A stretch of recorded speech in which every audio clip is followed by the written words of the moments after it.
Bien-aimés dans le Christ, ce matin, je vais vous entretenir sur 2 points. Le premier point, nous avons entendu dans la première lecture du livre d'Ézéchiel,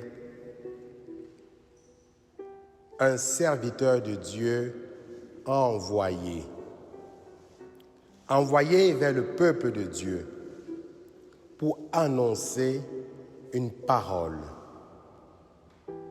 Et cela nécessite une écoute.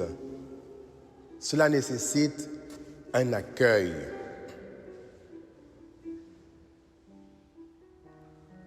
Parmi nous, bien-aimés dans le Christ, se trouvent de nombreux prophètes et de nombreuses prophétesses.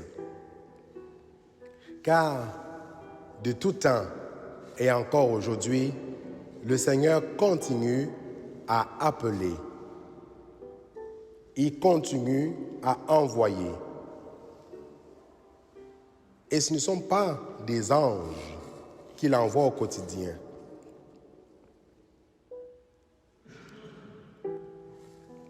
Par ces anges, il nous fait des révélations.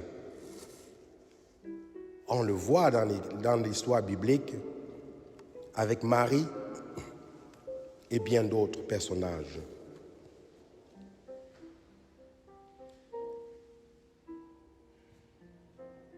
Est-ce qu'il nous arrive de réaliser que par notre baptême, nous sommes envoyés?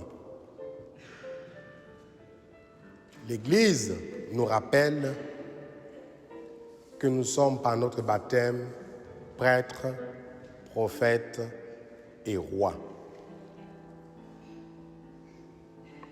Envoyés pour annoncer une parole, mais pas n'importe laquelle. Envoyés pour parler partout où nous sommes au nom du Seigneur. Mais l'envoyé du Seigneur ne parle pas à son propre nom à lui. Il parle au nom du Seigneur.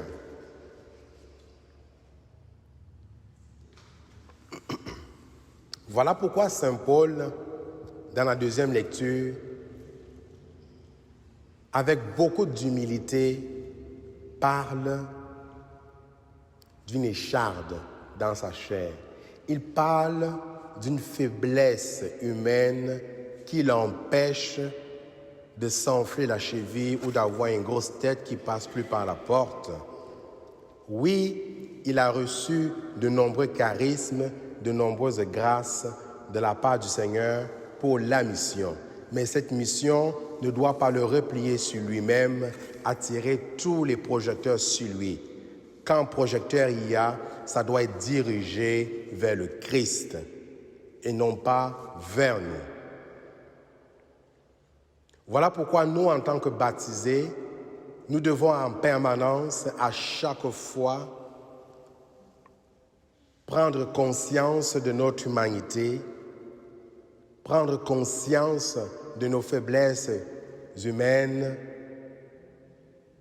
pour être capable de faire preuve d'humilité et accueillir le Christ dans nos vies et permettre à nos frères et à nos sœurs que nous rencontrons de vivre la même rencontre avec le ressuscité par notre témoignage de vie. Mais triste, bien-aimé, est de constater qu'au milieu de nous, de nombreuses femmes, de nombreux hommes nous révèlent au quotidien des messages du Seigneur, mais nous les méprisons parce que nous laissons ce que nous pensons savoir d'elle ou d'eux obscurcir notre regard. C'est ce qui est mis en évidence dans l'évangile de Saint Marc, que j'ai proclamé il y a quelques instants. Trop de familiarité engendre le mépris, me disait ma grande sœur quand j'étais jeune. Elle me disait, Léandre, fais gaffe, respecte les gens et exige en retour le respect. Parce que si tu montres trop tes dents avec les gens, ils ne te respecteront jamais. Quand j'étais jeune, je ne comprenais pas ce qu'elle voulait dire. Mais cet évangile est un peu similaire, mais ce n'est pas totalement la même chose. Pour mettre ça un peu en évidence, ça c'est le deuxième point. Quand j'ai été ordonné prêtre, j'ai eu une visioconférence avec mes frères en famille, puisqu'ils sont en France, à cause de la distance. On n'a pas pu se voir depuis 3 ans déjà. Et là, c'était la joke en famille. Un de mes frères dit, « Alors Léandre, comment on doit t'appeler maintenant? Est-ce que je dois t'appeler Père Léandre, Abbé Léandre, ou je dois garder Léandre? » Un autre qui dit, « N'importe quoi. Moi, t'appeler Léandre, oublie ça. Père Léandre, oublie ça. Jamais de la vie. » Ma mère qui lui demande, « Mais pourquoi? » Il dit, « Franchement, avec tous les sales coups qu'il faisait à la maison quand on était ensemble, ou il dit à ma mère, « Je connais bien des choses que tu ne sais pas, maman. Je connais bien des choses sur Léandre que tu ne sais pas. » Et il y a un autre qui dit, « Est-ce que je devrais venir me confesser chez toi? » L'autre qui dit, « Oublie ça, jamais de la vie. Moi, me confesser chez toi, ça n'arrivera pas, même sur mon lit de mort. » Bon, c'est la famille. Ils me connaissent d'une manière différente de vous. Ils savent des choses sur moi que vous ne savez pas. Mais vous, vous savez des choses sur moi qu'ils ne savent pas. Mais je trouvais ça drôle, mais en même temps, je me disais,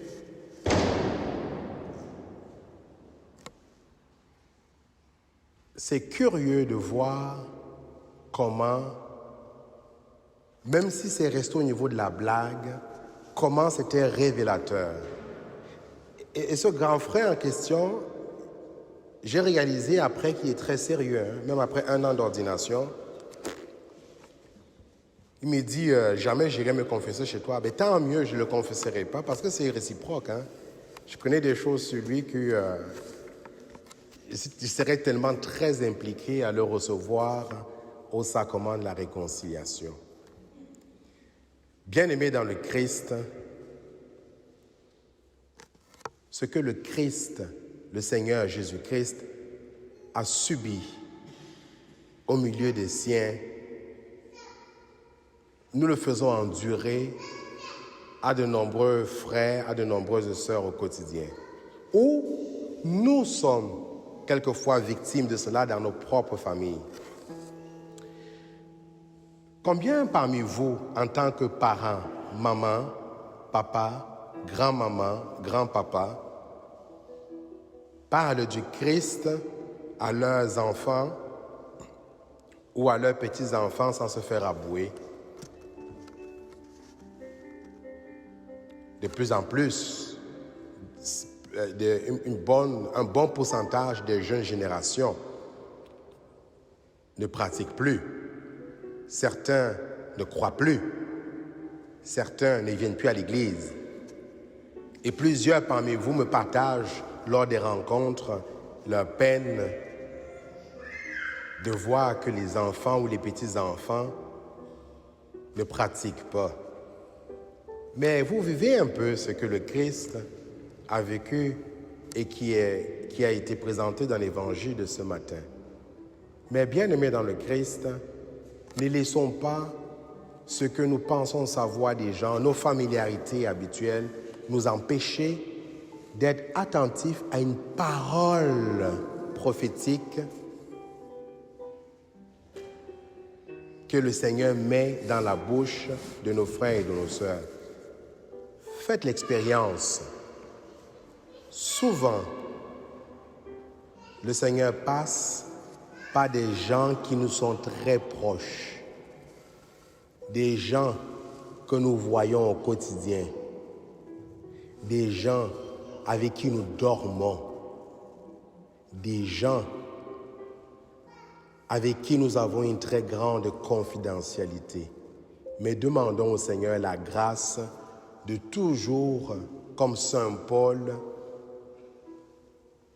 être en permanence en conversion, être en permanence en relecture de nous-mêmes, de nos vies, pour être capable de ne pas enfermer les personnes dans les familiarités, dans ce que nous pensons savoir d'elles, mais à toujours nous disposer à écouter ce que l'autre a à dire, même si ça ne nous tente pas.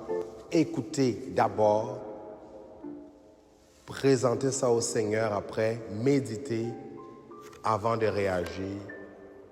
Amen.